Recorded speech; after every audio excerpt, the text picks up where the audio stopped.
Hallelujah. Praise the Lord. ज्यावेळेस तुम्ही आराधना करताना तुम्ही काय गात आहात, कोणासाठी गात आहात, हे ज्यावेळेस तुम्हाला कळतं ना, त्यावेळेस तुम्ही खऱ्या अर्थाने देवाची उपस्थिती मिळवता.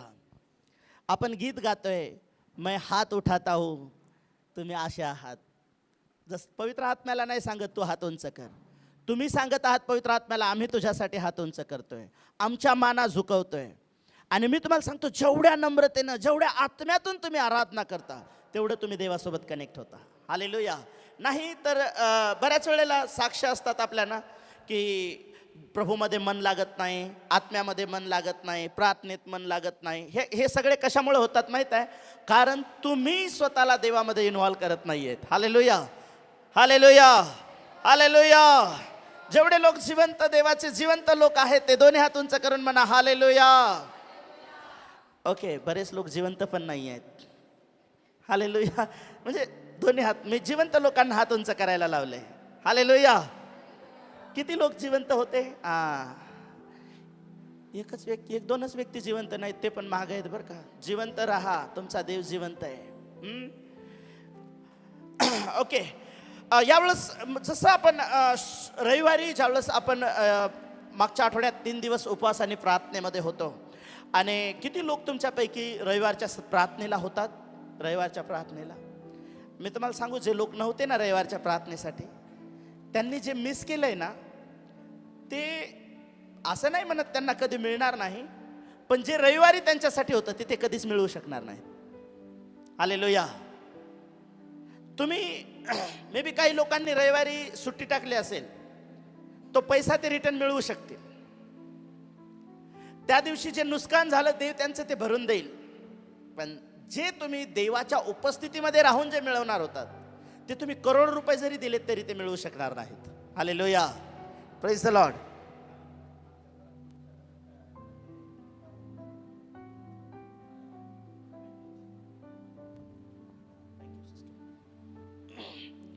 ओके. जसं आपण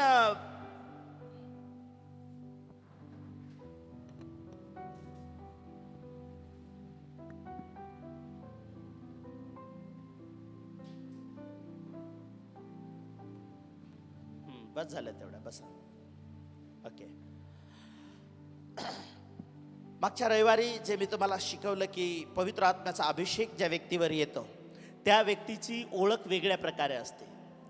तो त्या व्यक्तीच्या जीवनात जे कार्य आहे किंवा जे काम आहे, पवित्र आत्मा म्हणजे पवित्र आत्मा एखाद्या व्यक्तीवर येतो. आज माहिती आहे का, पवित्र आत्म्याची आणि अभिषेकाची परिभाषा आहे ना, एवढी बिघडून टाकलेली आहे ना, की पवित्र आत्मा आला म्हणजे फक्त जोरजोरात हात हालतील, पडेल आणि अन्य भाषामध्ये बोलणार, एवढीच परिभाषा नाही आहे. हे पवित्र आत्मा आल्यावर होतं, मी म्हणत नाही हे थोतांड आहे, ह्या गोष्टी घडतात. परंतु पवित्र आत्मा तेवढा लिमिटेड नाही आहे. पवित्र आत्मा फक्त तुम्हाला उड्या मारण्यासाठी आणि अन्य भाषा बोलण्यासाठी, एवढ्यासाठी पवित्र आत्मा नाही आहे. मी मागच्या रविवारी तुम्हाला सांगितलं की एखाद्या व्यक्तीच्या जीवनात पवित्र आत्मा येतो, तर पवित्र आत्मा एखाद्या व्यक्तीच्या जीवनामध्ये येण्याचा एक उद्देश आहे, एक पर्पज आहे. Hallelujah, hallelujah. आणि मग जर त्या उद्देशाला अनुसरून जर तुम्ही चालत नसाल, तर तुमच्यासाठी पवित्र आत्मा म्हणजे फक्त एक अन्य भाषा बोलण्याचं साधन असेल. परंतु मी मागच्या रविवारी तुम्हाला काही गोष्टी आपण देवाच्या वचनातून शिकलो की पवित्र आत्मा एखाद्या व्यक्तीच्या जीवनामध्ये ज्यावेळेस काम करायला लागतो, तो काय करतो, तर पवित्र आत्म्याचा अभिषेक आमच्या जीवनावरचे जू तोडतो. आजही अन्य भाषामध्ये बोलणारे लोक शैतानाच्या बंधनात आहेत. त्यांच्यावर हात ठेवला तर दुष्ट आत्मे त्यांच्यातून किंचाळायला लागतात. त्याचं रिझन काय माहीत आहे? पवित्र आत्म्याला त्यांच्यामध्ये ते वाहू देत नाहीत, पवित्र आत्म्याला कार्य करू देत नाहीये. ते पवित्र आत्म्याला कंट्रोल करतात, ते पवित्र आत्म्याच्या कंट्रोलमध्ये राहत नाहीत, म्हणून शैतान त्यांना कंट्रोल करतो. हालेलुया. त्यांना पवित्र आत्म्यामध्ये व्हायला किंवा पवित्र आत्म्याच्या नियंत्रणाखाली चालायला आवडत नाही, कारण त्यांचा स्वभाव, त्यांचा घमंड, त्यांचा ॲटिट्यूड, ह्या गोष्टी आड येतात. आणि ते देवाला म्हणतात, तुझ्या इच्छेनं नाही मला चालायचं, तुझं वचन आहे तसं नाही, मला जसं चालायचं ना तसं मी वागणार, तसं मी जगणार. आणि मग शैतान त्या लोकांच्या जीवनामध्ये संधी घेतो. परंतु मागच्या वेळेस तुम्ही रविवारी ज्या आपण गोष्टी ऐकल्या की देवाचं वचन आम्हाला सांगतं की अभिषेक पवित्र आत्म्याचा जो आहे तो कशासाठी आहे. पहिली गोष्ट, अभिषेक जू तोडण्यासाठी आहे. अभिषेक जो आहे, परमेश्वराने तो म्हटलं की अभिषेक ज्या व्यक्तीच्या जीवनामध्ये येतो तो व्यक्ती कधीच शांत बसत नाही. परमेश्वराचं वचन सांगतं की त्याने मला अभिषेक केलेला आहे, मी जावं आणि दिनांना सुवार्ता सांगावी. किती लोकांनी या आठवड्यामध्ये रविवारच्या नंतर कोणाला तरी प्रभू येशूचं नाव सांगितलं? ओके, प्रभू तुम्हाला खूप आशीर्वादित करा. रिझल्ट काय आला हे नाही मी म्हणत, पण पवित्र आत्मा मिळालेल्या व्यक्तीचं चिन्ह काय आहे?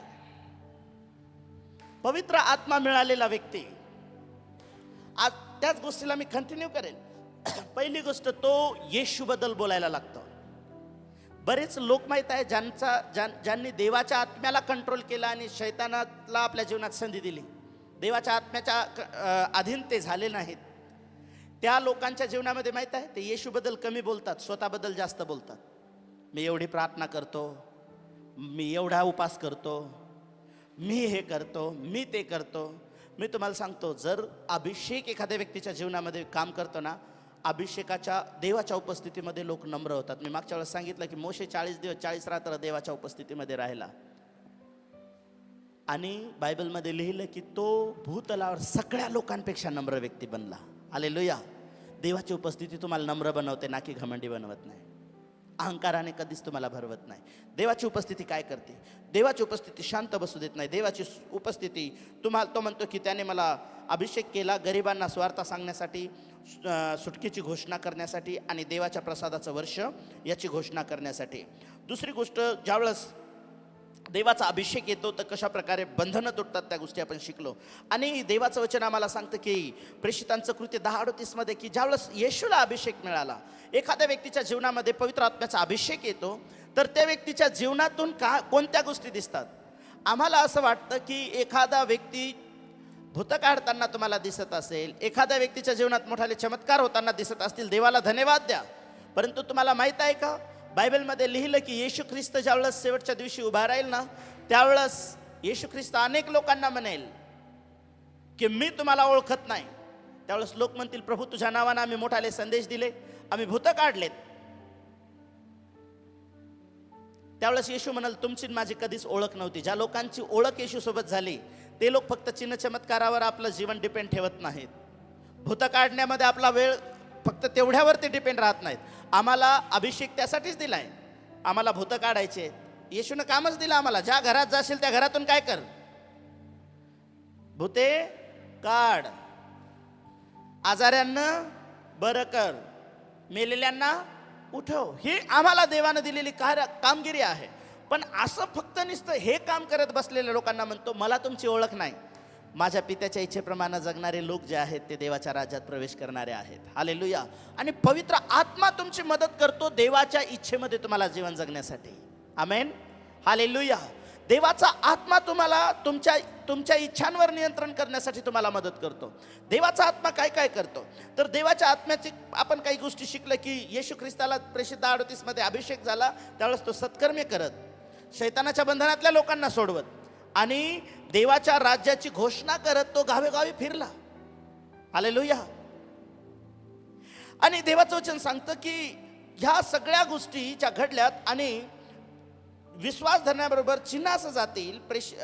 मार्काच्या शुभवर्तमानामध्ये 15व्या अध्यायामध्ये लिहिल्याप्रमाणे की एक पवित्र आत्म्याने भरलेला व्यक्ती, तो अन्य भाषा बोलतो, तो भूते काढतो, त्याच्याद्वारे देव मोठालं कार्य करतो, तो बाहेर जाऊन सुवार्ता ज्यावेळेस सांगतो आणि तो लोकांसाठी प्रार्थना करतो, आजारी लोक बरे होतात, त्याच्याद्वारे चिन्ह चमत्कार होतात, देव वचनाचं समर्थन त्यांच्याद्वारे करायला लागतो. आमेन. हालेलुया. किती लोक आज म्हणतात मला त्या अभिषेकाची गरज आहे, मला तो पवित्र आत्मा हवा आहे. आणि मग तुमच्या सिच्युएशन, तुम्ही कसे बसलेले आहात इथं ना मिळवण्याच्या मूडमध्ये, तुमचे चेहरे मला सांगतात की तुम्ही कुठल्या मूडमध्ये आहात. आणि मी तुम्हाला सांगतो, तुम्ही जर देवाच्या उपस्थितीसाठी आणि त्या गोष्टी मिळवण्यासाठी जर तुम्ही उत्साही नसाल, प्रभू द्यायला तयार आहे. बायबलमध्ये लिहिलं ते जे प्रेषित 2 मध्ये त्या माडीवर बसलेले होते, किती लोक पवित्र आत्म्याने भरल्या गेले तिथे. तिथं हा शब्द आला, 120 लोक तर होते, पण सर्वजण हा शब्द आलाय. किती? सर्वजण. प्रेषितांचं कृत्य 10वा अध्याय आणि 44 वचन काय सांगतं त्या ठिकाणामध्ये. फार महत्वाचं आहे. तुमचे ऐकण्याची टेंडन्सी कशी आहे. नाही तर इथं आलात, तुमचं मन इकडे तिकडे भटका लागलंय. किती लोकांनी बायबल सोबत आणलेलं आहे? ओके, किती लोकांनी मोबाईल सोबत आणलेला आहे? त्याचा गळा दाबान बंद करून ठेवा, नाही तर सायलेंट करून ठेवा. कोणाचाही फोन आला, फोन उचलायला बाहेर गेला की परत येऊ नका. देवाच्या वचनाला रिस्पेक्ट द्यायला शिका. जर ते लोक फोन उचला, जर तुम्ही कोणाला चर्चला यायला सांगितलंय, त्याला तुम्हाला ॲड्रेस सांगायचा आहे, चर्चला यायचंय, कुठे यायचंय प्रार्थनेला, तेच लोक फोन उचला. नाही तर तुम्हाला अर्जंट असला ना, तसंच बाहेर जायचं, तिकडेच बोलायचं आणि घरी जायचं, बसायचंच नाही इथं. ओके, ऐका. पेत्राचे भाषण चालू असताना वचन ऐकणाऱ्या सर्वांवर वाचा पवित्र आत्मा 44 उतरला. जरा आवाज वाढव बाळा. पेत्राचे भाषण चालू ऐका, असताना पेत्राचं भाषण म्हणजे इथं हा शब्द जरा गरीब आहे. पेत्र भाषण करायला आला नव्हता, पेत्र प्रचार करायला आला होता देवाच्या वचनाचा. हालेलुया. आणि वचन ऐकत कुठं आहे ते लोक? कर्नेल्याच्या घरामध्ये. बोला, हे लोक कर्नेल्याच्या घरामध्ये आहेत. बोला, हे वचन ऐकत आहेत. वचन ऐकत आहे. देव अभिषेक कोणाला करतो माहित आहे का? तुम्ही कसे बसलेले आहात, कसे ऐकताय ना. ऐका, वचन वाचा ना, वाचा. वचन ऐकणाऱ्या वचन ऐकणाऱ्या सर्वांवर पवित्र आत्मा सर्वांवर. वचन ऐकणाऱ्या कोणावर? शेजारच्याला सांगा, वचन ऐकणाऱ्यावर. वचन ऐकणाऱ्यावर. किती लोकांकडे बायबल आहे? ओके. ज्यांच्याकडे नाही ते, ज्यांच्याकडे बायबल आहे त्यांच्याकडे बघा म्हणा, आणि त्याला म्हणा, प्लीज आजच्या दिवस बघू द्या हो मला तुमच्या बायबलमध्ये, पुढच्या वेळेस मी बायबल घेऊन येईल. हालेलुया.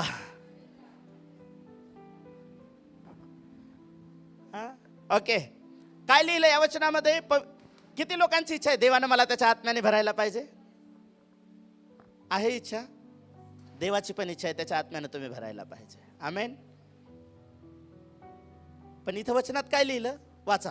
पेत्राचे भाषण चालू असताना पेत्राचं भाषण चालू असताना वचन ऐकणाऱ्या सर्वांवर पवित्र कोणावर? आत्मा उतरला. कोणावर?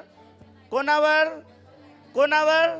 बोला, वचन ऐकणाऱ्या सर्वांवर काय झालं? पवित्र आत्मा उतरला आणि ते सगळेजण अन्य अन्य भाषामध्ये बोलायला. किती लोक म्हणतात मला पवित्र आत्म्याने भरलं पाहिजे? किती लोक म्हणतात मला वचन ऐकलं पाहिजे? इथं लिहिलं का? 40 दिवस उपास केला यांनी, प्रार्थना केली पवित्र आत्मा मिळण्यासाठी, आणि मग यांना पवित्र आत्मा मिळाला. थोडं अभिषेकाच्या बाबतीत आहे ना, बरेच लोक आहे ना उपास करतात, प्रार्थना करणार 4-4 तास, बायबल अजिबात उघडणार नाहीत, आणि चर्चमध्ये वचन तर कधी ऐकणार नाहीत. मी का तुम्हाला फोन बंद करायला सांगितले माहिती? थोडा वेळ तुमचं जसंही वचनाकडे लक्ष केंद्रित झालं ना, शैतान कानात सांगतो, बघ ना कोणाचा व्हॉट्सअप मेसेज आला असेल तुला. तुम्ही चालू वचनामध्ये व्हॉट्सअप उघडून बघताय. किती दया आली पाहिजे तुमची ना. टाइमपास करू नका देवाच्या मंदिरामध्ये. हालेलुया. ऐका, देवाचं वचन ऐकणारे लोक पवित्र आत्म्याने भरतात. हालेलुया. मग प्रार्थना करण्याची गरज नाही का? प्रार्थना, वचन, ह्या सगळ्या गोष्टी आमच्या जीवनामध्ये महत्त्वाच्या आहेत. आणि मी तुम्हाला सांगितलं की ज्यावेळेस हे लोक पवित्र आत्म्याने, पहिले शमूएलच्या पुस्तकात मागच्या वेळेस आम्ही वाचलं 16 अध्यायाच्या 13 वचनामध्ये की दाविदावरती तेलाचं शिंग ओतण्यात आलं. हालेलुया. आणि शमूएलाने त्याला अभिषेक केला, आणि ज्या दिवशी त्याला अभिषेक केला गेला, बायबल सांगतं की त्या दिवसापासून, बोला, त्या दिवसापासून त्याच्यावर देवाचा आत्मा जोराने संचार करायला लागला. हालेलुया. हालेलुया. ज्या दिवशी अभिषेक केला त्या दिवसापासून, त्याच्यावर तेल ओतल्या गेला अभिषेकाचं, त्या दिवसापासून काय त्याच्यावर संचार करायला लागला? देवाचा आत्मा संचार करायला लागला. पण डिपेंड करतं तुम्हाला काय वाटतं. ज्यावेळेस तुमच्यावर अभिषेक येतो, तुमच्यावर अभिषेकाचं तेल ओतल्या जातं, काय तोच देवाचा आत्मा तुमच्या ठाई संचार करायला लागलेला नाहीये का? हा, करायला लागला. पण फरक बघा, दाविदाच्या ठाई ज्यावेळेस देवाचा आत्मा संचार करायला लागला, देवाच्या आत्म्याच्या अधीन दाविदाने स्वतःला करून टाकलं आणि दावीद देवाच्या आत्म्यामध्ये चालायला लागला. आणि मग देवाप्पाने, परमेश्वराने दाविदाला गल्ल्याथाला मारण्याचं सामर्थ्य देखील त्याच्यानंतर देवानं त्याला दिलं. आमेन, हालेलुया. त्यानंतर त्याला जिथे जिथे पाठवलं, दावीद त्या त्या ठिकाणामध्ये मोठ्या कुशलतेनं आपलं युद्ध जिंकून यायला लागला आणि दावीद आपल्या जीवनामध्ये उन्नतीकडून उन्नतीकडे जायला लागला. याचं रिझन काय होतं माहित आहे? पवित्र आत्म्याच्या अभिषेकाला त्याने ओळखून घेतलं. नाहीतर आम्ही काय करतो माहित आहे? आम्ही 3 दिवस फास्टिंग प्रेयर झाल्या, आमच्यावर तेल ओतल्या गेला, आम्ही अभिषेक मिळवला, आम्ही पडलो, अन्य भाषामध्ये बोललो. घरी गेल्याच्या नंतर आमचा आठवडा कसा घालवतो आम्ही काय? त्यानंतर तुम्ही दररोज तुमच्या प्रार्थनेचं शेड्यूल आहे, तुमचं बायबल वाचण्याची एक वेळ आहे काय, तुमचं देवासोबत बोलणं, तुम्ही वैयक्तिक बायबलचा अभ्यास करणं, कोणाला तरी येशूबद्दल बोलणं, का चाललं जगातल्या राहटीप्रमाणे तुमचं जीवन सर्व इतर मुलामुलींप्रमाणे, इतर लोकांप्रमाणे तुम्ही पण तसेच जगता? जर तुम्ही असं जगत असाल तर तुम्ही पवित्र आत्म्याच्या उपस्थितीत स्वतःला बाहेर घेऊन येता. आणि मग पुन्हा आम्हाला दुसऱ्या वेळेस कोण आमच्यावर तेल ओतल आणि कोण आमच्यावरती कुठला अभिषेक व्यक्ती आमच्यावर हात ठेवेल आणि आम्ही पुन्हा अभिषेकानं भरल्या जाऊ. हालेलुया. किती दिवस हे चालणार? तुमच्याद्वारे जर काहीतरी घडताना तुम्हाला पाहायचं आहे. बघा, तुम्हाला फक्त एक मेंबर बनवायला देवानं नाही ठेवलं चर्चमध्ये. मेंबर बनायला जे लोक जीवनभर मेंबर बनून राहतात ना, ते कितीतरी लोकांना चेंबरमध्ये घालतात आणि ते स्वतः पण जातात. पण जे लोक प्रभूच्या अभिषेकानं भरल्या जातात, ते पडलेल्या लोकांना उचलतात आणि स्वतः जरी पडले ते उभे राहतात आणि प्रभूसोबत चालायला लागतात. Hallelujah, praise the lord. Abhishek काय आहे हे जर तुम्हाला कळालं ना, म्हणून मी तुम्हाला सांगितलं, अभिषेक म्हणजे फक्त अन्य भाषा नाही, अभिषेक म्हणजे फक्त पडणं नाही, अभिषेक म्हणजे फक्त भूत निघतात एखाद्या व्यक्तीच्या द्वारे म्हणजेच फक्त अभिषेक आहे असं नाही. मागच्या रविवारी तुम्ही शिकलात की अभिषेक काय करतो, अभिषेकाच्या द्वारे माणूस कसा चेंज होतो, त्याच्या वागणं कशा प्रकारे बदलतं. आणि आज मला तुम्हाला सांगायचं की देवाचा आत्मा, मी संपवलं कुठं होतं माहित आहे? शमूएलाच्या पुस्तकामध्ये पहिले शमूएल 16वा अध्याय आणि 13 वचन. परत वाचा आणि तिथून पुढे कंटिन्यू मी या विषयाला करेल.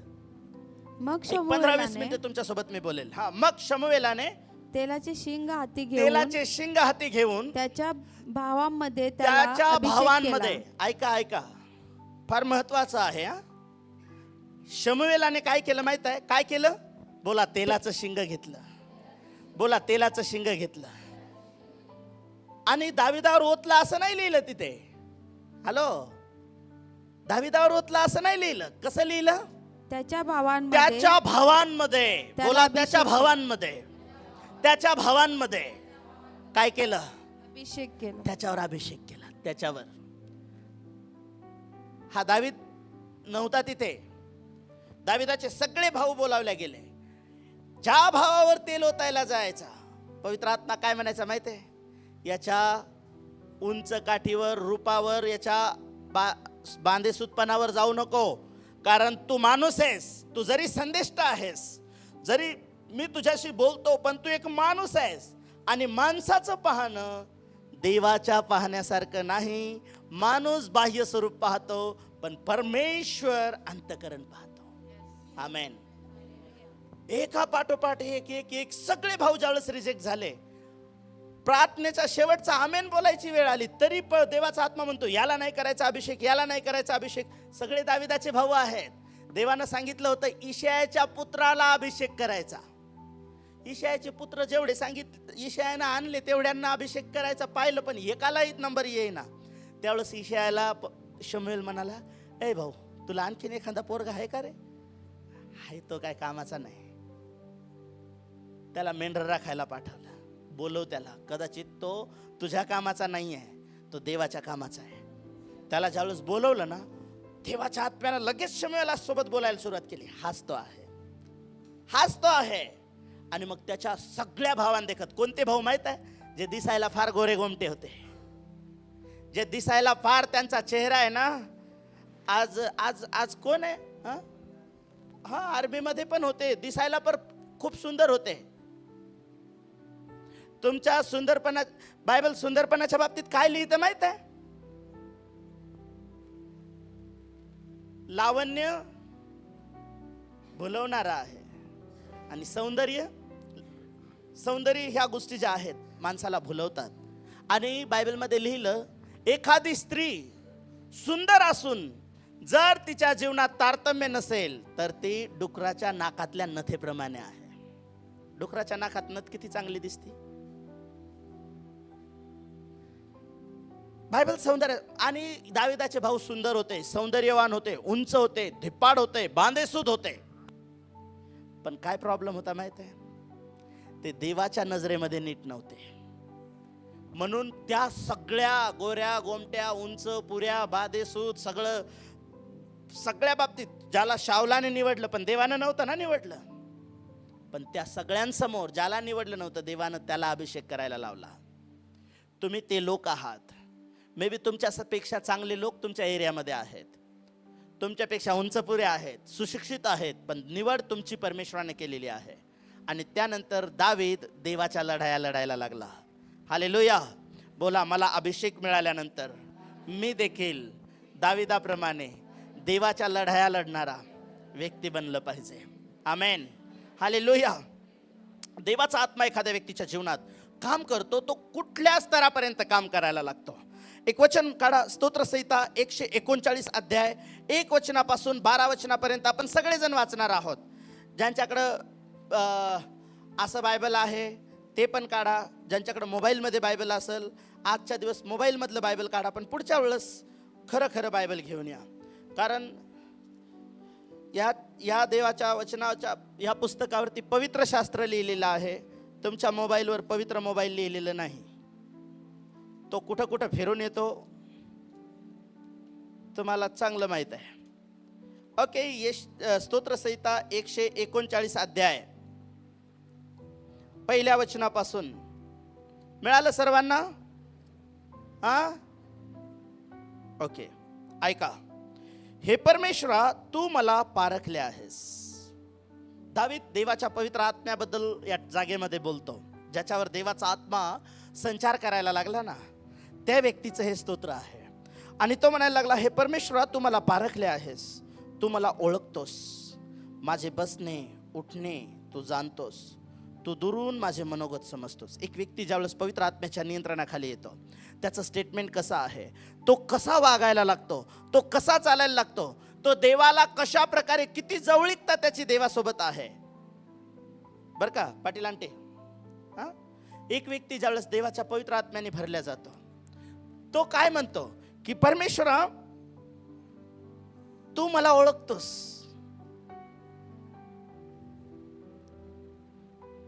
माझे बसणे उठणे. ज्यावेळेस एक व्यक्ती पवित्र आत्म्याने भरलेला आहे, ध्यानात ठेवा, देव तुमच्याकडे कुठं कुठं लक्ष ठेवतो. तुमचं बसणं, तुमचं उठणं. स्तोत्र 1 मध्ये काय लिहिलं? धन्य आहे तो पुरुष जो दुर्जनाच्या मसलतीने चालत, पापीजनांच्या बैठकीत, धर्मनिंदकाच्या बैठकीत बसत, पापीजनांच्या मार्गात उभा राहत. आम्हाला यांच्याशिवाय कोणी सुचत नाही.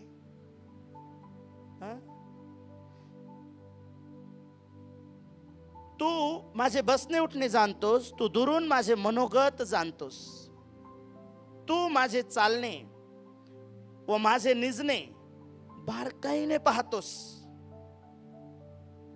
आणि माझ्या एकंदर वर्तनक्रमाची माहिती तुला आहे. हे परमेश्वरा, तुला मुळीच ठाऊक नाही असा एकही शब्द माझ्या मुखातून निघत नाही. आम्ही लोकांमध्ये फार चांगलं चांगलं बोलत असतो. तू मागून पुढून मला वेढले आहेस, माझ्यावर तू आपला हात ठेवला आहेस. हे ज्ञान माझ्या कल्पने पलीकडचे आहे, हे अगम्य आहे, हे माझ्या आवाक्या बाहेरचे आहे. मी तुझ्या आत्म्यापासून कोठे निघून जाऊ? मी तुझ्या समक्षतेपासून कोठे पळून जाऊ? मी वर आकाशात चढलो तरी तेथे तू आहेस. अधोलोकी मी आपले अंथरूण केले तरी पहा तेथे तू आहेस. मी पाठेचे पंख धारण करून समुद्राच्या अगदी पलीकडच्या तीरावर जाऊन राहिलो तरी तेथेही तुझा हात मला चालवेल. तुझा उजवा हात मला धरून ठेवील. अंधकार मला लपवो, माझ्या भोवतालच्या प्रकाशाचा काळोख हो, असे जरी मी म्हणालो तरी अंधकार देखील तुझ्यापासून काही एक लपवत नाही. रात्र दिवसाप्रमाणे प्रकाशते, काळोख आणि उजेड हे तुला सारखेच आहेत. हालेलुया. काय म्हणतो दावीद? ज्यावेळेस एक व्यक्ती पवित्र आत्म्याने भरल्या जातो त्यावेळेस तो म्हणतो की तुझ्या आत्म्यापासून मी कोठे पळून जाऊ? तुझ्या आत्म्यापासून मी कोठे लपू? तू माझ्या मागे पुढे आहेस. मी जर म्हटलो मी आकाशात जाईल तिथे तू आहेस. मागील दिवसांमध्ये मी ती गोष्ट ऐकली होती. मी बऱ्याच वेळा तुम्हाला सांगितले. एकदा संडे स्कूलच्या टीचरनी सगळ्या लेकरांना एक एक चॉकलेट दिलं आणि त्यांना सांगितलं की अशा ठिकाणी जाऊन खा, तुम्हाला कोणीच नाही पाहिलं पाहिजे. आणि मग ते गेले. कोणी खुर्चीच्या खाली जाऊन बसलं, कोणी कोपऱ्यात गेलं, कोणी अंगावर असं चादर घेतलं आणि बरेच सगळे जवळपास 99 मुलं खाऊन आले आणि एकच मुलगा होता. म्हणे मॅडम मी नाही खाल्लं. का? कारण मी जिथं जिथं गेलो ना मी तिथं एकटा नव्हतोच. मग कोण होतं? तो म्हणे अशी एकही जागा मला सापडली नाही जिथे मी देवाच्या नजरेपासून स्वतःला लपवू शकतो. हालेलुया. म्हणून एक व्यक्ती देवाच्या आत्म्याने ज्यावेळेस भरल्या जातो ना, मला सांगा ना, योसेपाला ज्यावेळेस पोटिफराच्या पत्नीनं पकडलं होतं त्यावेळेस बायबलमध्ये काय लिहिलं माहित आहे? तिथे त्या दोघांशिवाय त्या घरात कोणीच नव्हतं. कोणीच नव्हतं. पण बायबल सांगतं की योसेपाच्या ठाई देवाचा आत्मा होता. आणि योसेप काय म्हणाला माहित आहे? मी एवढं मोठं पाप करून देवाच्या नजरेत अपराधी कसा ठरू? जो एक व्यक्ती त्याला एकट्यामध्ये जरी पाप करण्याची संधी मिळते, तो जर देवाचा आत्मा, म्हणजे डिपेंड करतं, देवाचा आत्मा तुम्हाला अगोदर इथे टोचणी देतो, तो तुम्हाला इथे सांगतो तू रॉंग करत आहेस, तू चुकीचं पाऊल उचलत आहेस. तुम्ही इवन खोटं बोलताना देखील आहे ना, खोटा शब्द बोलायला जीभ रेटत नाही देवाच्या लेकरांची. पण एखादा शब्द बोलला ना त्याच्यानंतर त्याला इतकी बेचैनी महसूस होते ना. एक देवाच्या आत्म्याने भरलेल्या व्यक्तीबद्दल मी बोलतो. जो दुष्ट आत्म्याने वगैरे भरला असेल त्याला काही फरक पडत नाही, किंवा ज्या व्यक्तीला अजून देवाच्या आत्म्याचा अनुभवच आलेला नाही त्या व्यक्तीबद्दल नाही मी बोलत. पण एक व्यक्ती ज्यावेळेस देवाच्या अभिषेकाने भरल्या जातो त्या व्यक्तीच्या बाबतीत परमेश्वर सिरियस असतो आणि तो व्यक्ती देवाच्या उपस्थितीबद्दल सिरियस असतो. त्यानं चुकीची गोष्ट केली त्यावेळेस त्याला बेचैनी होते. जर स्तोत्रसंहिता याचा 52 अध्याय जर तुम्ही वाचला तर दावीद ज्यावेळेस पाप केल्यानंतर ज्यावेळेस तो पश्चाताप करतो ना, तो काय म्हणतो माहिती आहे? मी तुझ्या विरुद्ध आणि तुझ्या विरुद्धच पाप केलेला आहे. आणि तो देवाची उपस्थिती जणू काय निघून गेली आपल्या जीवनामधून असं महसूस करतो. आणि तो काय म्हणतो? देवाला काय रिक्वेस्ट करतो माहिती आहे? परमेश्वरा, माझ्यामधून तुझा आत्मा, फार महत्वाचं, पवित्र आत्म्याच्या बाबतीत जे लोक पवित्र आत्म्याने भरलेले आहेत, देवाचा आत्मा आणि त्यांची सहभागिता कशी राहते? फक्त रविवार टू रविवार आणि शुक्रवार टू शुक्रवार जेव्हा चर्चला जायला भेटतं तेव्हा नसते. देवाची उपस्थिती तुम्हाला तुमच्या वैयक्तिक जीवनामध्ये नेहमी गरजेची आहे. आणि म्हणून पवित्र आत्म्याच्या संजीवनाच्या सभेमध्ये भरायचं आणि पुढच्या सभेची वाट पाहायची असं नसतं प्रियांना. आणि तो या ठिकाणामध्ये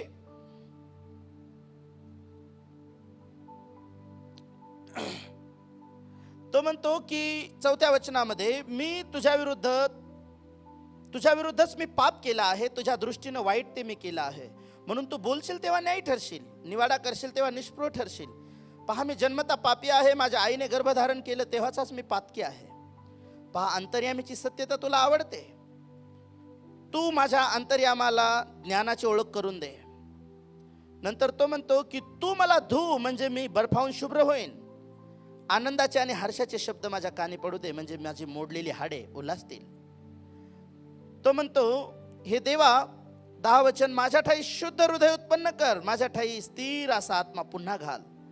तू आपल्या पुढून मला घालवून देऊ नकोस आणि आपला पवित्र आत्मा माझ्यामधून काढून घेऊ नकोस. Hallelujah, hallelujah. एक व्यक्ती पवित्र आत्म्याबद्दल, एक व्यक्ती ज्यावेळेस पवित्र आत्म्याने भरल्या जातो. मी दाविदाच्या बाबतीत ज्यावेळेस बोलत आहे, दावीद ज्यावेळेस पवित्र आत्म्याने भरल्या गेला, त्याच्या भावांमध्ये त्याच्यावर अनुग्रह झाला. एकाही भावाची निवड नाही केली देवानं की त्याच्यावर शिंगामधलं तेल ओतावं, त्याला अभिषेक करावा. तुम्ही आशीर्वादित लोक आहात. देवानं तुमची निवड केलेली आहे. देवानं त्याच्या पवित्र आत्म्याचा अभिषेक तुम्हाला केलेला आहे. त्या अभिषेकाला आम्ही या दिवसांमध्ये कसं सिरियसली घेतो, त्या अभिषेकामध्ये आम्ही कसं चालतो. याचा अर्थ असा नाही की कोणी पडत नाही किंवा कोणी चुकत नाही. हे वचन, हे स्तोत्र कोणाचं आहे? ज्या दाविदानं व्यभिचार केला होता, पण आज तो त्याला ज्यावेळेस कळालं देवाच्या नाथानाने त्याचा ज्यावेळेस कान उघडणी केली, त्यावेळेस तो देवाच्या उपस्थितीमध्ये येऊन काय म्हणतो, देवा तुझ्या विरोधात मी पाप केलेला आहे. ती तुमची आणि देवाची डील आहे. पुन्हा देव वाट पाहतो की तुम्ही त्याच्या उपस्थितीमध्ये यावं. कारण येशू काय म्हणाला माहिती आहे? तो पवित्र आत्मा येईल आणि तो नेहमीसाठी तुमच्या सोबत राहील, कधीच तुम्हाला सोडून जाणार नाही, कधीच. हालेलुया. जुन्या करारामध्ये जायचा सोडून शाऊलाने ज्यावेळेस पाप केलं, शाऊलापासून देवाचा पवित्र आत्मा निघून गेला. शेवटी शाऊला सोबत देव बोलेना, त्याला दृष्टांत होईना, त्याला वचन पण मिळेना. एक व्यक्ती किती डेंजर आहे देवाच्या पवित्र आत्म्याविरहित जीवन जगणे एका विश्वासणाऱ्याचं. ज्यावेळेस शाऊलाला देवाचा आत्मा सोडून गेला, त्याला युद्धासाठी जायचं तर प्रत्येक राजा अगोदर प्रार्थना करायचा आणि देवापासून वचन मिळवायचा. देव संदेष्टाच्या द्वारे त्यांच्याशी बोलायचा किंवा याचकाच्या द्वारे त्यांच्याशी बोलायचा आणि ते जायचे आणि युद्ध जिंकून यायचे.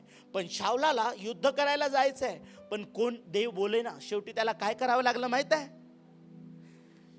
त्या शाऊलाने आपल्या राज्यातून चटूक करणारे, जादूटोणा करणारे, लिंब फोडणारे, तंत्रमंत्र करणारे पळून लावले होते. शेवटी भूतांच्या साह्यानं प्रश्न विचारण्यासाठी एका भूत विद्या प्रवीण स्त्रीकडे शाऊलाला जावं लागलं. देव त्याच्याशी बोलेना. एका व्यक्तीसोबत ज्यावेळेस देव बोलत नाही ना, त्यावेळेस तो इतका बेचैन आणि अस्वस्थ होतो, त्याला कुठेही, त्याला जसं काय त्याच्या पायाखाली जमीन नाही, अशा प्रकारे तो आपल्या जीवनाचा अनुभव घेतो. आणि म्हणून दावीद देखील जो पवित्र आत्म्याने भरलेला आहे, त्याच्याकडून चूक झाली आहे आणि आज तो काय करत आहे माहिती आहे? तो म्हणतो, देवा तो एक राजा आहे ना, देवा माझ्याकडून चूक झाली, पण माझा जॉब नको जाऊ देऊ. मी नरकात गेलो तर चालेल, माझा जॉब राहायला पाहिजे, पृथ्वीवर जगायचं तवरक मला. हालेलुया.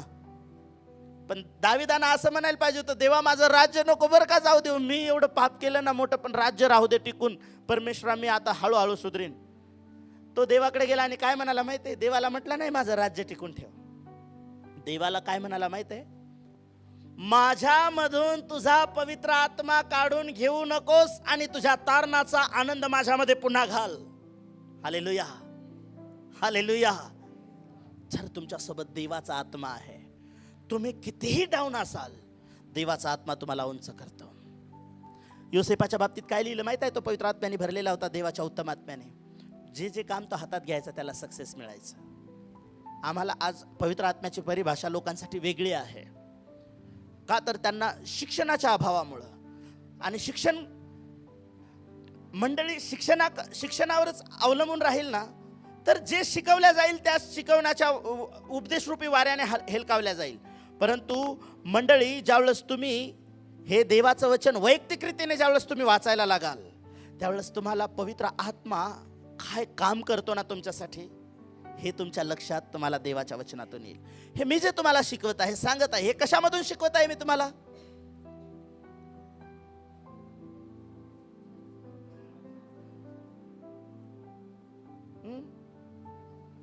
काही लोक ताशे पाहत आहे, आम्ही कुठून शिकवतोय तुम्हाला? देवाच्या वचनातून ना.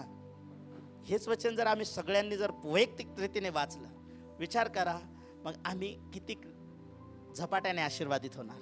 हालेलुया. शैतानाचं षडयंत्र काय आहे की तुम्ही देवाचं वचन वाचू नये तर कसं तरी रिस्ट्रिक्शन आणणार, तुम्हाला वचनापासून दूर ठेवणार. वचन ऐकत असतानाही तो तुमच्यामध्ये शिरू देणार नाही. चर्चमध्ये बसलेले असतानाही वचन नाही तुमच्या कानामध्ये जाऊ देणार. असं लिहिलंय का वचनात शैतान असं करतो म्हणून? वचनात लिहिलंय, पेरणारा पेरणी करायला निघाला, काही बी कुठं पडलं?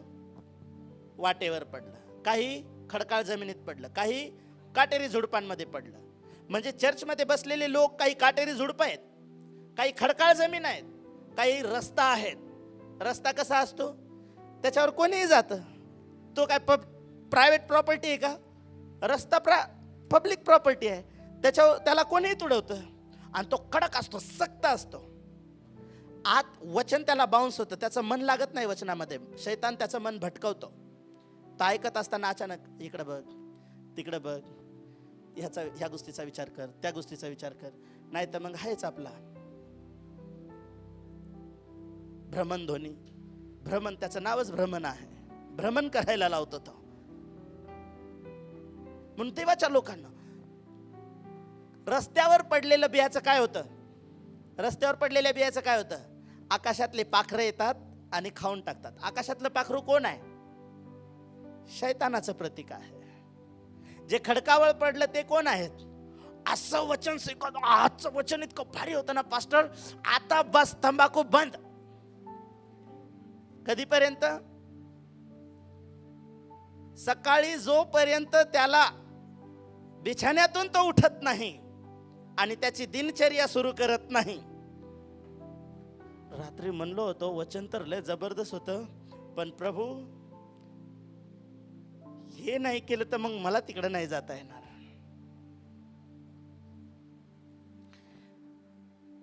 तो एवढ्या आवेशानं आता बस प्रभूसाठी जगायचं, आता कोणाचंच ऐकायचं नाही. लोक म्हणायला लागतात, हे किती पैसे भेटले, ख्रिश्चन झालात काय? आता काय आपले राहिले नाही भाऊ तुम्ही. एवढीशी पोरगी तुमची लग्न करेल का कोणी त्याच्या संग? त्या ज्यावेळेस मला विचारतात ना, पास्टर लोक असे म्हणत होते, हो पोरीला आमच्या पोरगा मिळणार नाही. मी त्यांना म्हणत असतो, प्रार्थना करा तुमच्या पोरीनं तुम्हाला विचारून लग्न केलं पाहिजे मोठी झाल्यावर. हालेलुया. हा, नाही तर बरेच लोक फक्त जावई मिळणार नाही, ह्या गोष्टी मिळणार नाही. बरेच लोकांच्या जीवनात घडलं की त्या कारणास्तव त्यांनी चर्च बंद केले. शेवटी त्यांच्या लेकरांनी न विचारता लग्न केलेत. तेव्हा कुठे गेली इज्जत? तेव्हा कुठे गेलं समाज? हालेलुया. प्रभूला जर प्राधान्य दिलं, प्रभूच्या वचनानुसार चालला, देवाच्या आत्म्याबद्दल दावीद काय विचार करतो? त्या लोकांच्या जीवनात सगळ्या गोष्टी सुरळीत होतील. देव त्यांच्या जीवनामध्ये सुरळीत गोष्टी करेल. आमेन. देवाच्या वचनामध्ये तो म्हणतो की तुझा आत्मा माझ्यामधून काढून घेऊ नको. आणि स्तोत्र संहितेच्या जसं तुम्ही 139 अध्यायामध्ये आहात, तो म्हणतो तुझ्या उपस्थितीतून मी कुठंच नाही पळून जाऊ शकत. तू मला घेरून ठेवलेला आहे. आणि काय काय तो म्हणतो, तू कुठं कुठं आहेस? माझ्या बिछाण्यात मी झोपलेला आहे. बिछाण्यामध्ये त्यावेळेस तू कसा पाहतोस मला? देवाचा आत्मा तुम्हाला कसा पाहतो तुमच्या बिछाण्यामध्ये? बारकाईने पाहतो. एकदा एका देवाच्या सेवकाची मी साक्ष ऐकत होतो. त्यांनी येशूवर विश्वास ठेवला. ते ब्राह्मण समाजातून होते. त्यांच्या घरात त्यांना बायबल वाचल्याच्या नंतर त्यांचे वडील खूप मारायचे. त्यांनी एक छोटी टॉर्च विकत आणली. सगळे झोपले की छोटंसं बायबल खिशात असायचं आणि अंगावर घ्यायचे आणि टॉर्च लावून बायबल वाचायचे. आता मोबाईलमध्ये टॉर्च आहे, मोबाईलमध्ये बायबल आहे, पण आता बायबल नाही वाचल्या जात. देव बारकाईनं पाहतो. मला तुम्हाला पर्सनल तुमच्या जीवनाबद्दल तुम्ही स्वतंत्र आहात. मला एवढंच सांगायचंय, देवाचा आत्मा आम्हाला बारकाईने पाहत असतो. कारण पूर्वी मी कोणाच्या पर्सनल जीवनात फार दखल द्यायचो. मला लय त्रास व्हायचा की देवाचे लोक असे का वागतात, देवाचे लोक तसे का वागतात. देवाचा आत्मा एक दिवस माझ्याशी बोलला. काय बोलला माहिती आहे? मी प्रभूला म्हणत होतो, प्रभू ह्या मुली हे मुलं असे वागतात, मला लय त्रास होतो चर्चमधले इथे. देवाचा आत्मा माझ्याशी बोलला, देवाचे नेत्र सर्वत्र आहेत. काय बोललं देवाचं वचन माझ्याशी? देवाचे नेत्र, आणि ते बऱ्या आणि वाईट गोष्टी बारकाईने पाहतात. तू कुठं कुठं पाहतो? तेव्हापासून म्हटलं, देवा माझा टेन्शनच गेलं. मी देवाचं वचन शिकवतो. बाकी जर देव तुम्हाला बारकाईनं पाहून जर तुम्ही सिरियस नसाल तर मला काय सिरियस घेणार आहात? हालेलुया. दावीद म्हणतो, मी कुठं लपणार? मी निजलो तरी तुम्हाला बारकाईने पाहतोस. मी कुठं बसलो ते देखील तू पाहतोस. मी कुठं लपलो तरी तू पाहतोस. अरे मी लपणार कुठे?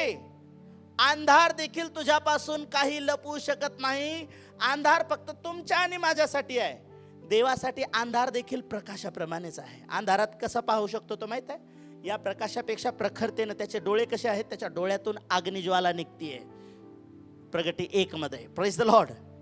हे देवाचा एक व्यक्ती ज्यावेळेस देवाच्या आत्म्याच्या उपस्थितीची ज्यावेळेस आम्ही असा महसूस करणार, की ज्यावेळेस तुम्हाला महसूस होणार की आता तुम्हाला काहीतरी पाहतात फेसबुकमध्ये, व्हॉट्सअपमध्ये, इंस्टाग्रामवर पाहता पाहता ह्यातून त्यातून कॉमेडी झालं, मग ह्या गोष्टी फोटो आणि मग जर तुम्ही देवाच्या आत्म्याने जर भरलेले आहात, तुम्हाला देवाचा आत्मा काय सांगणार माहिती आहे?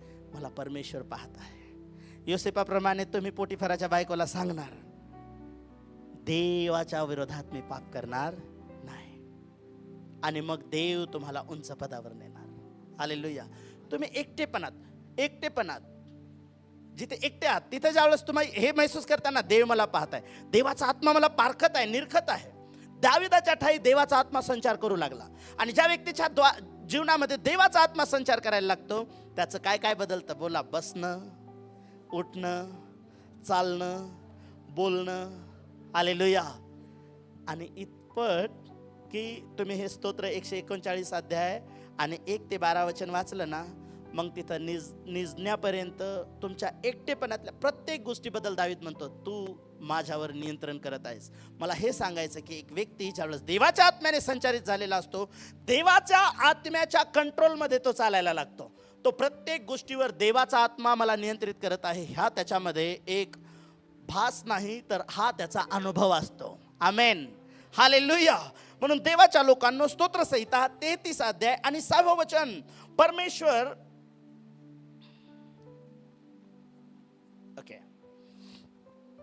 परमेश्वराच्या शब्दाने तुमच्या एक गोष्ट लक्षात येईल की देवाचा आत्मा जो आहे तो कशा प्रकारे काम करतो, कशा प्रकारे पूर्वीपासून तो कार्य करत आला. एका व्यक्तीच्या जीवनात किंवा या सृष्टीमध्ये, निसर्गामध्ये, प्रत्येक ठिकाणामध्ये देवाचा आत्मा कसं नियंत्रण घेतो. ओके, वाचा. परमेश्वराच्या शब्दाने आकाश निर्माण झाले, आकाश निर्माण झाले, त्याच्या त्याच्या मुखातल्या श्वासाने आकाशातील सर्व सैन्य तयार झालं. सगळे देवदूत, सगळं सैन्य कशाच्या द्वारे तयार झालं? देवाच्या मुखातल्या श्वासाने.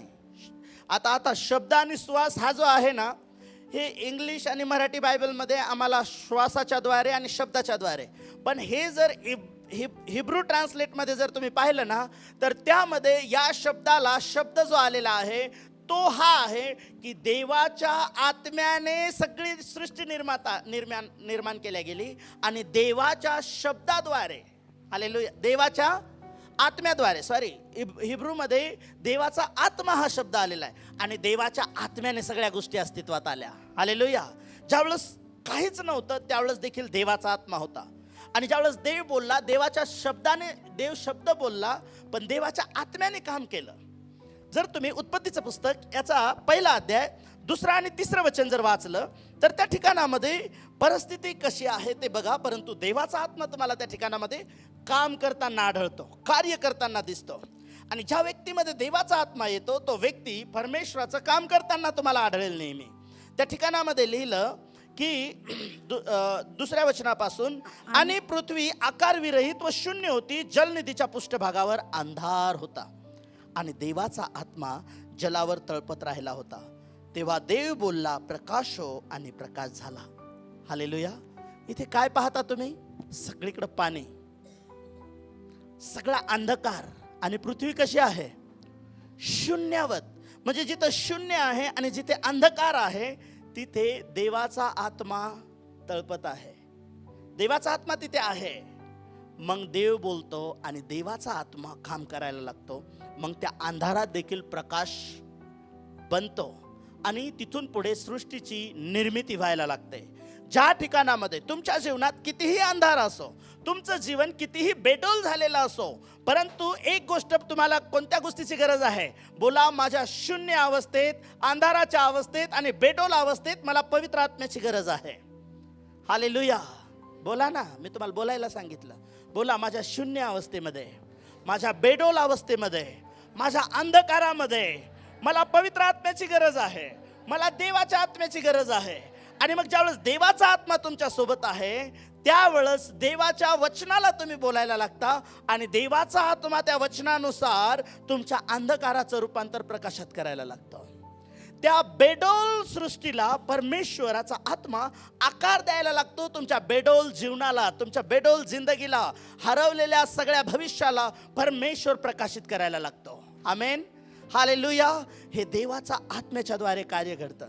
तुम्हाला देवाचा आत्मा फार सृष्टीच्या सुरुवातीला सापडतो.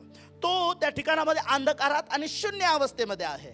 आजही तुमच्या जीवनामध्ये, तुमच्या जीवनातल्या त्या प्रत्येक अंधारात आणि तुमच्या शून्य अवस्थेमध्ये देवाचा आत्मा आहे. आमेन, हालेलुया. आणि मग तो देवाचा आत्मा ज्यावेळेस तुमच्या जीवनामध्ये काम करायला लागतो, पवित्र आत्म्याची उपस्थिती तुमच्या अंधकाराच्या परिस्थितीत आणि तुमच्या शून्य अवस्थेत तो तुम्हाला देतो. आणि ज्या व्यक्तीवरती तो देवाचा आत्मा वस्ती करायला लागतो, देवाचा आत्मा ज्याच्यावर वाहायला लागतो, संचार करायला लागतो. जसं तुम्ही देवाच्या वचनामध्ये वाचलं शमूएलच्या पुस्तकात की दाविदावर अभिषेक केला गेला, देवाचा आत्मा संचार करायला लागला. तोच दावीद काय म्हणतो माहित आहे?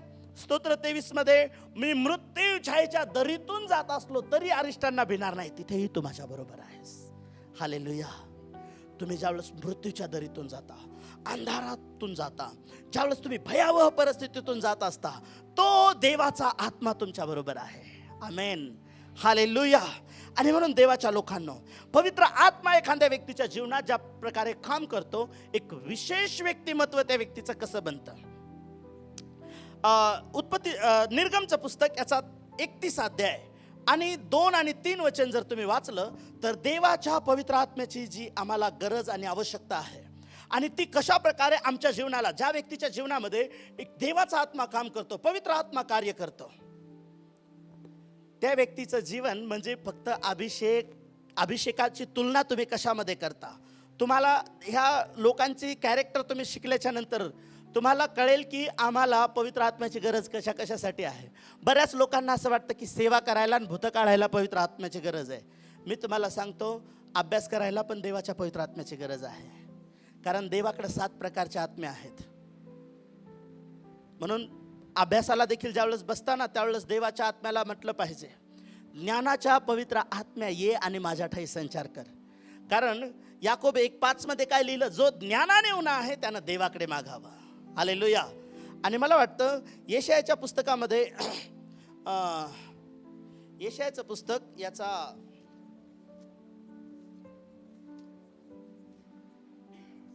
यशाया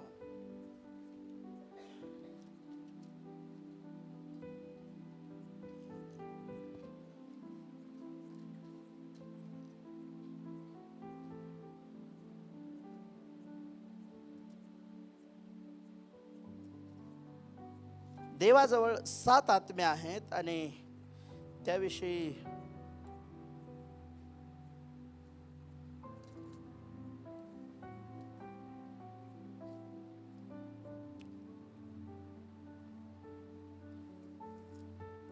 ओके, यशाच्या पुस्तकामध्ये त्या 7 आत्म्यांचं वर्णन आहे. मी नेक्स्ट टाइम तुम्हाला तो रेफरन्स देईल. आज मला तो एक्झॅक्ट आहे डोक्यामध्ये पण मला आठवत नाही आहे. त्याच्यामध्ये लिहिलं की देवाजवळ 7 आत्म्या आहेत. त्यापैकी देवाच्या भयाचा आत्मा आहे, देवाच्या सामर्थ्याचा आत्मा आहे, देवाच्या ज्ञानाचा आत्मा आहे, सुसंकल्पाचा आत्मा आहे, धैर्याचा आत्मा आहे, सामर्थ्याचा आत्मा आहे. हालेलुया.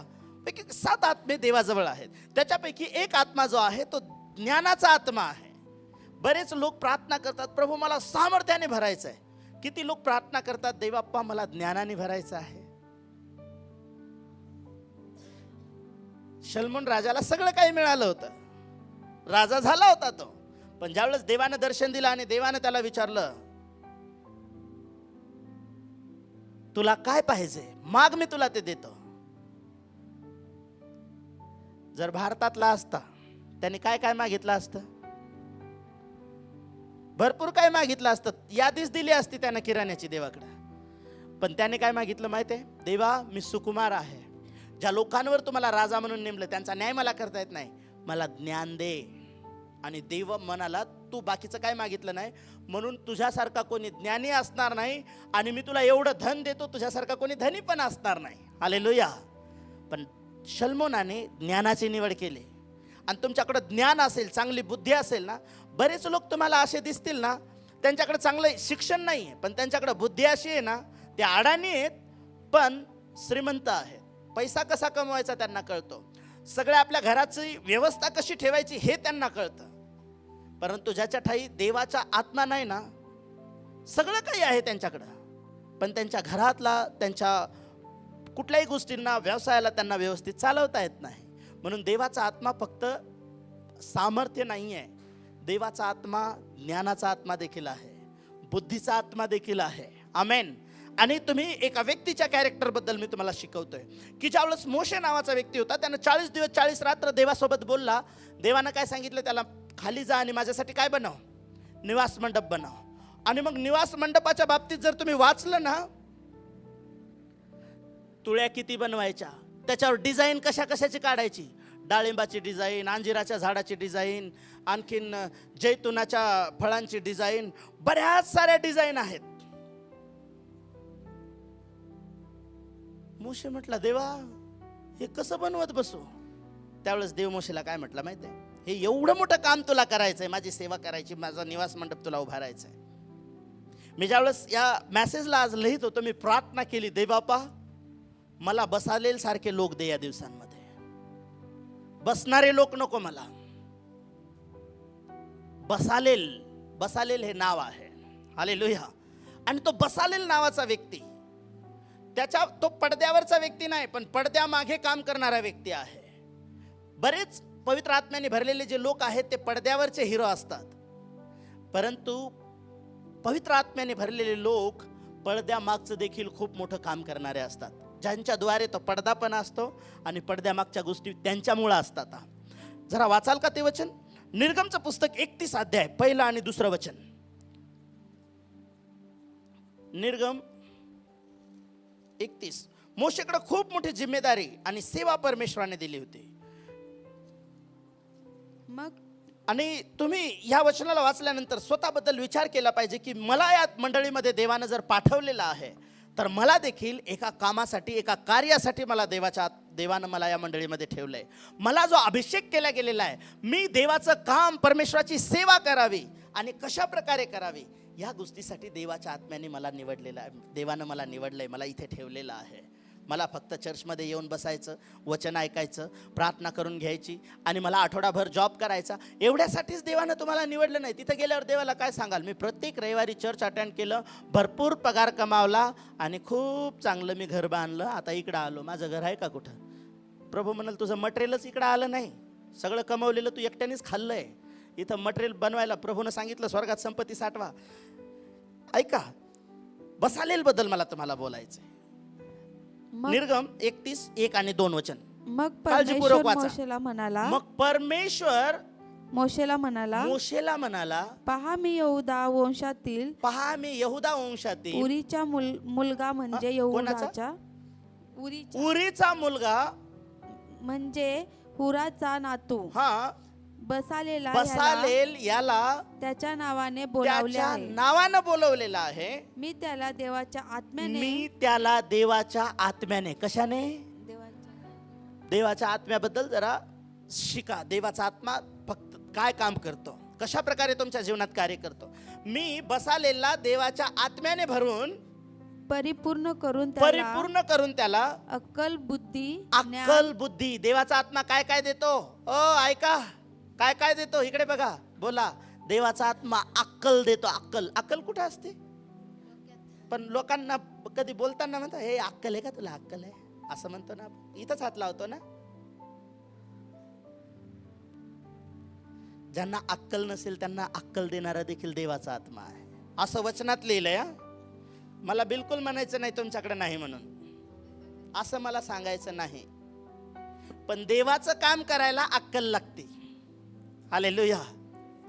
आणि बुद्धी पण लागते.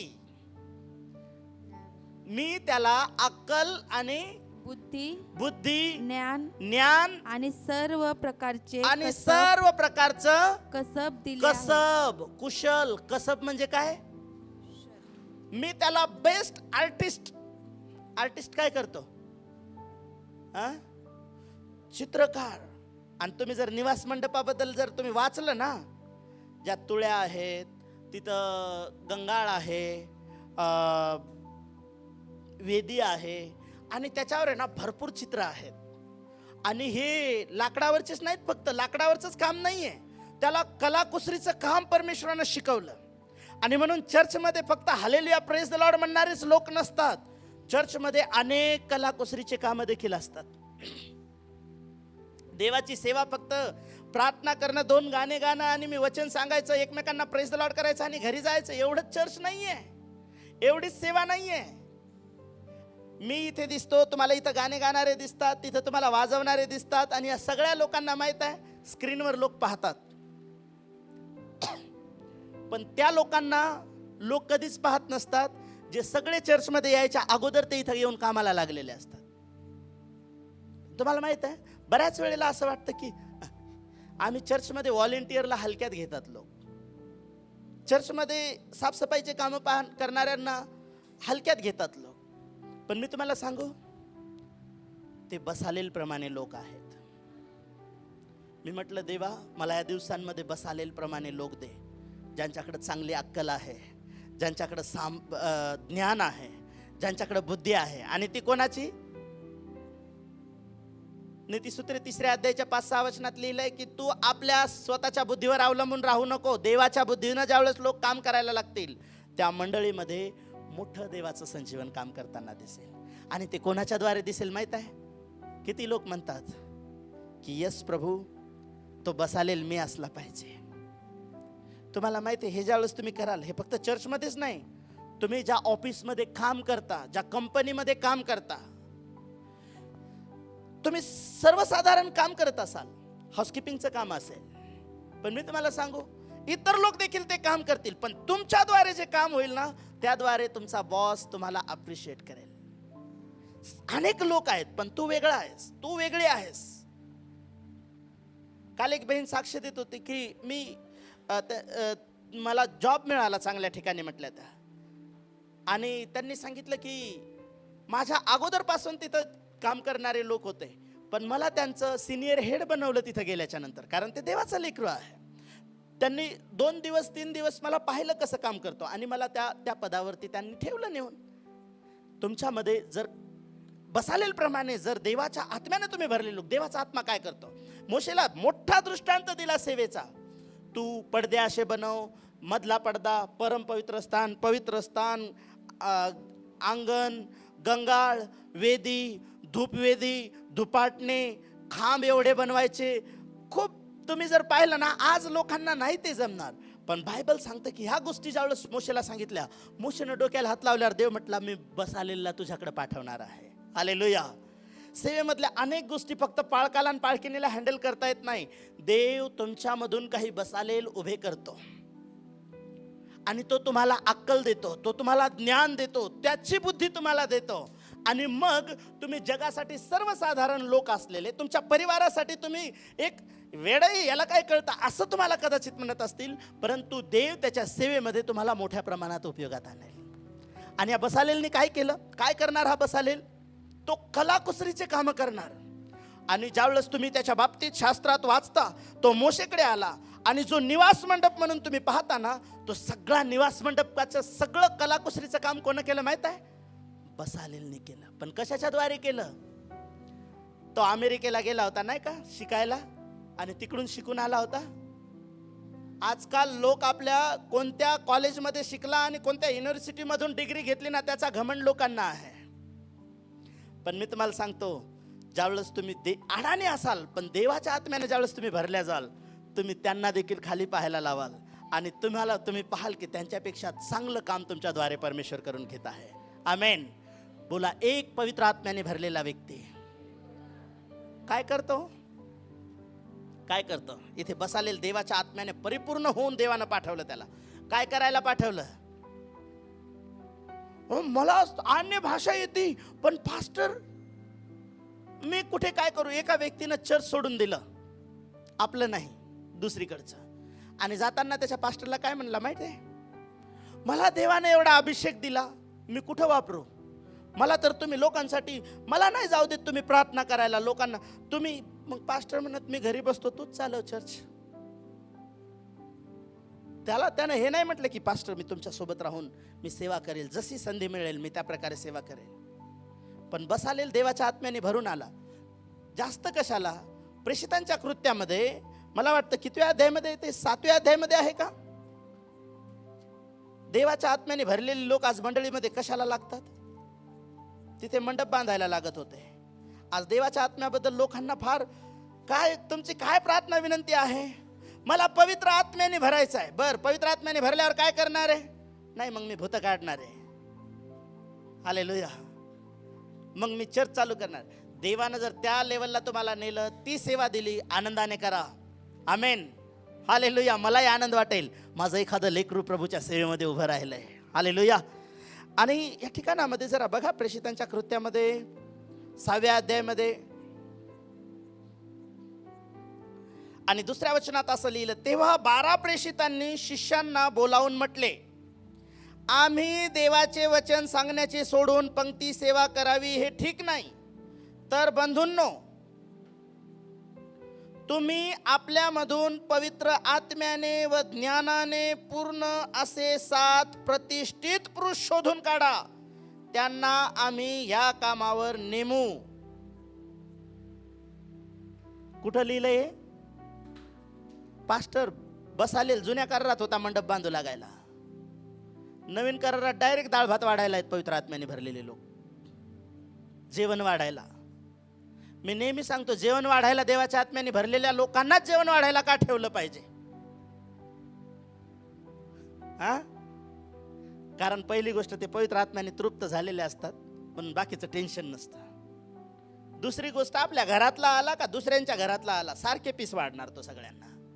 Praise the Lord. हालेलुया.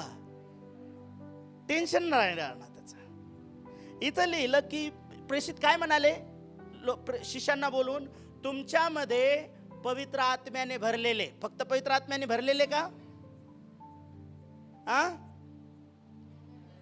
काहीतरी बोला. पवित्र आत्म्याने आणि ज्ञानाने परिपूर्ण असे, आणि आणखीन प्रतिष्ठित. त्यांची प्रतिष्ठा पण चांगली आहे. असे किती पुरुष निवडा? 7 पुरुष. कशासाठी? पंक्ती सेवा करण्यासाठी, मंडळीत लोकांना जेवण वाढण्यासाठी. कारण तिथं काय चालला होता? हे कशामुळे बरं निवडले होते? जरा वरचं किती वचन वाचलं आपण? तेव्हा 12 प्रेषितांनी 2रं वचन वाचलं ना. पहिल्या वचनात काय लिहिलं? का बरं पवित्र आत्म्याने भरलेल्या लोकांची, म्हणजे माहितीये का, टीम चेंज केल्या गेली, सेवा करणारे लोक बदलल्या गेले. का माहिती? कारण याच्या अगोदर पंक्ती सेवा करायला लोक नव्हते का? होते, पण हे गोंधळ घालणारे होते, नीट सेवा करत नव्हते त्यांना दिलेली. कारण ते पवित्र आत्म्याबद्दल सिरियस नव्हते. जे लोक पवित्र आत्म्याबद्दल सिरियस आहेत, ज्यांच्यामध्ये देवाचा आत्मा काम करतो, ते देवाची सेवा पण नीट करतात. हालेलुया. पटतंय का तुम्हाला? हॅलो, पटतं का? पटत नसेल तरी असंच आहे, कारण हे देवाच्या वचनात आहे. हालेलुया. का बदलल्या गेले लोक? का लोकांना म्हणावं लागलं? जरा वाचा ना पहिलं वचन, तुमच्या लक्षात येईल. तुम्हाला काय वाटतं फक्त आपल्या इकडं पुण्यातल्याच मंडळामध्ये असं होतं? अहो, प्रेषितांच्या मंडळीत पण होतं. हे आत्मेला डेंजर असतात. देवाचा आत्मा लवकर मिळत नाही लोकांना, पण हा आत्मा कधी पछाडतो लोकांना. त्या दिवसात शिष्यांची संख्या वाढत चालली. शिष्यांची संख्या वाढत चालली असता हेलेनी यहुदी इब्री लोकाविरुद्ध कुरकुर करू लागले. हे लोक एकमेकांबद्दल काय करायला लागले? कुरकुर करायला लागले. आणि काय म्हणायला लागले? कारण रोजच्या वाटणीत त्यांच्या विधवांची, रोजचं वाढण जे वाढायचं आहे ना, त्याच्यात काय होते? वाटणीमध्ये आमच्या विधवांची उपेक्षा तुमच्याच लोकांची काळजी घेतात तुमचे लोक. जे यहुदी आहेत ते यहुदे बायांनाच चांगले देतात. जे हेलेनी आहेत ते त्यांनाच देतात. मग आमचं काय?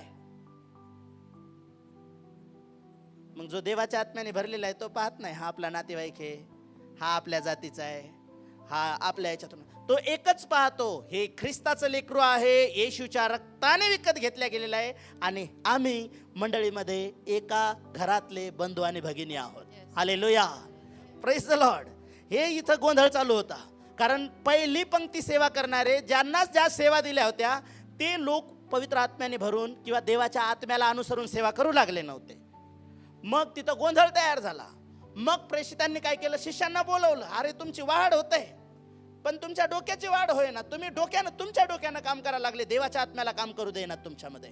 एक काम करा, पवित्र आत्म्याने ज्ञानाने भरलेले आणि प्रतिष्ठित लोक आमच्या पुढे आणा, 7 जण, आणि मग आम्ही त्यांना पंक्ती सेवा करायला नेमू. आणि बायबल सांगतं की त्याच्यापैकीच एक स्तेफन होता. आणि तो पंक्ती सेवा झाली, चर्चमधली सेवा झाली की बाहेर जाऊन सुवार्तेची सेवा करायचा. त्या 7 पैकी एक स्तेफन रक्तसाक्षी देखील झाला. Hallelujah, hallelujah. म्हणून देवाच्या लोकांना पवित्र आत्मा जो आहे, बसालेलच्या ठाई जो काम करत होता, त्याने देवाच्या निवास मंडपाला बांधण्याचं, उभारण्याचं काम केलं. या दिवसांमध्ये जर देवाचा आत्मा तुमच्यामध्ये आहे तर तुम्ही समजून घ्या तुम्ही काय करत आहात. कोणत्या प्रकारचा आत्मा, कोणत्या प्रकारचं व्हिजन, कोणत्या प्रकारची सेवा प्रभूनं तुम्हाला दिली, आणि जी सेवा तुम्हाला प्रभूनं दिली ती तुम्ही कशी करत आहात. पुष्कळ गोष्टी मला तुम्हाला शिकवायच्यात. भरपूर दिवस हा विषय चालेल, मी तुम्हाला शिकवेल. आणि जसं मी म्हणजे या रविवारी ज्यावेळेस शिकवलं, पण आज प्रार्थनेमध्ये ज्यावेळेस बसलेला होतो आणि मी म्हणत होतो, देवा मला नेमकं काय शिकवायचं आहे तुझ्या लोकांना, त्यावेळेस मला त्या गोष्टी आठवल्या की दाविदाच्या ठाई ज्यावेळेस देवाचा आत्मा संचार करायला लागला, त्यानं देवासाठी तिथून पुढचं जीवन जे आहे त्याचं देवासोबतचं कसं आहे. म्हणून जसं स्तोत्र 139 जे तुम्ही वाचलंय ना, घरी जा त्याला परत वाचा. मी म्हणतो रविवारपर्यंत त्यालाच वाचा, कारण रविवारी देखील मी या वचनाला कंटिन्यू करेन. त्याला वाचा आणि तो पहा की ज्याच्या जीवनात देवाचा आत्मा काम करत आहे तो देवासोबत कसा बोलत आहे, तो देवाला काय सांगत आहे, तो स्वतःला कसं ठेवत आहे देवाच्या उपस्थितीमध्ये. दुसरी गोष्ट, जो बसालेला आहे, मोशेकडे देवाची सेवा आहे. मोशे देवाने निवडलेला व्यक्ती आहे, पण त्या सेवेला पूर्ण करण्यासाठी, त्या सेवेला एक रंगरूप आणण्यासाठी, त्या सेवेचं फाउंडेशन टाकण्यासाठी, त्या सेवेमधलं निवास मंडप ज्यामध्ये देव उपस्थिती देणार आहे, हॅलो, ज्यामध्ये देवाचा अभिषेक उतरून देवाची उपस्थिती येणार आहे, ज्यामधून लोकांना निवास मंडपात लोकांसाठी अर्पण केल्या जाणार आहेत, तो निवास मंडप बनवण्यासाठी एक बसालेल पाठवला जातो.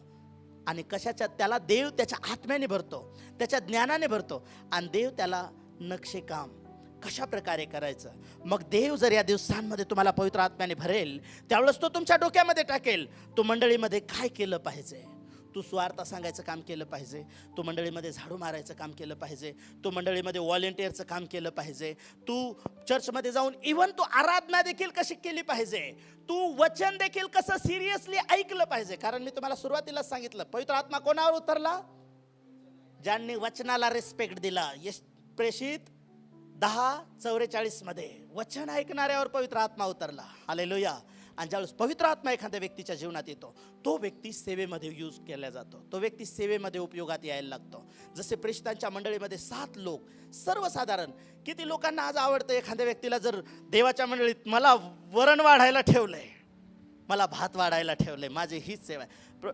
आपल्या इकडे नाही ही सेवा, पण पंजाबमधल्या प्रत्येक चर्चमध्ये मंडळीला जेवण असतं आणि तिथं टीम आहेत. प्रत्येक रविवारी वेगळी टीम आहे चपात्या बनवणार. या टीमने यावेळेस चपात्या बनवल्या, दुसऱ्या वेळेस ती पीठ मळणारी टीम भाजी बनवणार. एखादी टीम गैरहजर राहिली तरी त्या बाकीच्या 2 टीम सगळ्या गोष्टी करून घेतील. स्वयंपाक आणि तिकडे हे नाहीत म्हणत आम्हाला चर्चमध्ये काम दिलेलं आहे बरं का, हे काम करतो आम्ही चर्चमधलं. नाही, मी पंजाबमध्ये एका चर्चमध्ये गेलो आणि आम्ही पुढे जाऊन बसलो. आम्ही पास्टर होतो, तर ते आम्हाला म्हटले, पास्टरजी किधर बैठना चाहते हो. खुर्ची इधर बैठने केली. नाही म्हटलं, आम्हाला त्या बाजूला नाही बसायचं, आम्हाला फेस टू फेस बघायचं आहे. आम्ही यूट्यूबवर पाहतो, पण आम्ही इथं आलो आहे, आम्हाला समोर. एकदम आम्ही पुढे जाऊन बसलो, खाली बसलो. सेवा चालू व्हायची राहिली, अर्ध चर्च भरलेलं. वर्शिप चालू व्हायचीच राहिली, अर्ध चर्च भरलं. बसणारे पण आपल्या इथं असं नाही, कोणी या कोपऱ्यात बसतं, कोणी त्या कोपऱ्यात बसतं, ज्याला पाहिजे तसं. तिथं तसं नाही, पहिल्या पुढच्या खुर्चीपासून बसायला सुरुवात करायची. हे डिसिप्लिन आहे त्यांना. देवाचा आत्मा हे पण शिकवतो, तुम्ही डिसिप्लिनमध्ये चर्चमध्ये राहिलं पाहिजे. हे पण देवाच्या आत्म्यापासून आहे. तुम्ही ऐकता का नाही देवाच्या आत्म्याचं, हे वेगळी गोष्ट आहे. तिथे गेलो, बसलो. त्याच्यातला एक जण व्हॉलेंटियर, हमें 2-4 सेवादार चाहिए. काय म्हटलं, परमेश्वर की सेवा करने के लिए 2-4 सेवा करने वाले लोग. म्हटलं चांगलं आहे राव, आता आपल्याला तिथं जायला भेटतं, आता आपण यांच्या टीममध्ये जाऊन सेवा करू या म्हणे. गेलो मी त्या दोरीवरून गेलो तिकडे. आजा इधर आजा. त्यांनी टेजच्या मागं नेलं. म्हटलं आता इकडं काय सेवा देतो. तिथं होता ट्रक उभा आणि त्याच्यात होते मोठाले फॅन आलेले. उठाव, सेवा करो. आपल्या इकडं चर्चमध्ये ज्या गोष्टी केल्या जातात त्याला काय म्हणतो आपण? मी झाडू मारायचं काम केलं, खुर्च्या लावायचं काम केलं, मी लोक पडत होते त्यांना पकडायचं काम केलं. तिथं तुम्ही काहीही करता, चर्चमध्ये जे काही करता ती सेवा आहे. बायबल सांगतं सेवेचे निरनिराळे प्रकार आहेत. आणि इथं लिहिलं पाऊल पंक्तीत वाढपे म्हणून नाही निवडलं त्यांना. पंक्ती सेवा जर आम्ही करत बसलो तर वचनाची सेवा कोण करणार? म्हणजे वचनाची पण एक सेवा आहे आणि वाढायची पण एक सेवा आहे, झाडू मारायची पण एक सेवा आहे.